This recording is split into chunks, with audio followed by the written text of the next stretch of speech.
yourself tall and bend backwards and help your head with your hand. If this is easier, this snag, all of them have the same beginning, so you always stand close to the person.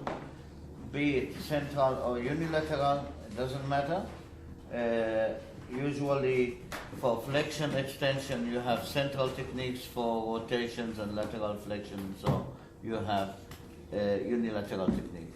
So you either on the spinous process or under the spinous process or on the articular pillar on one side or the other.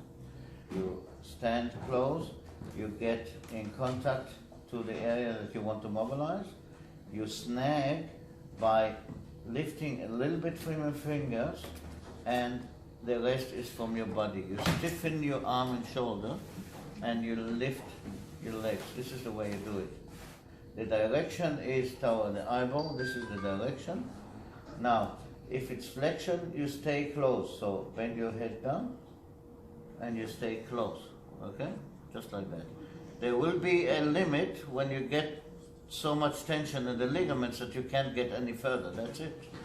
You get back tension, you take one step backwards and allow her to go into extension, okay?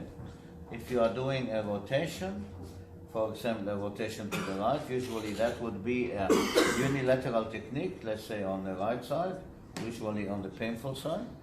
You do your glide, that is the snag. You take one step to the left, ask her to rotate to the right, okay? And remember, overpressure.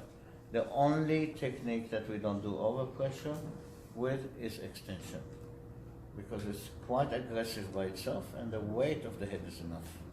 У вас есть выбор делать центральную технику настистой. And you can do unilateral. If you do unilateral, you're going to turn your head. Или делаете одностороннюю. Put your finger here. When you do your nag, there's a tendency that you're going to do that, okay? And that's painful.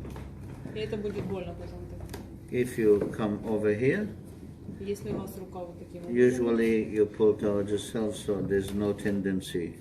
тогда нет дополнительного нагрузки. То есть вот вокруг рука должна быть. Fingers around the neck, middle phalanx on the spinous process that you're mobilizing.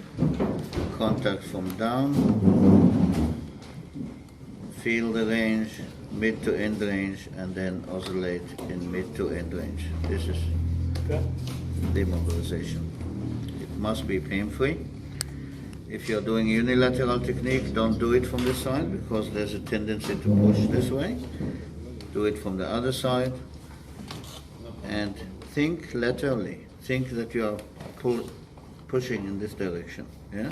So it's going to be a good glide towards the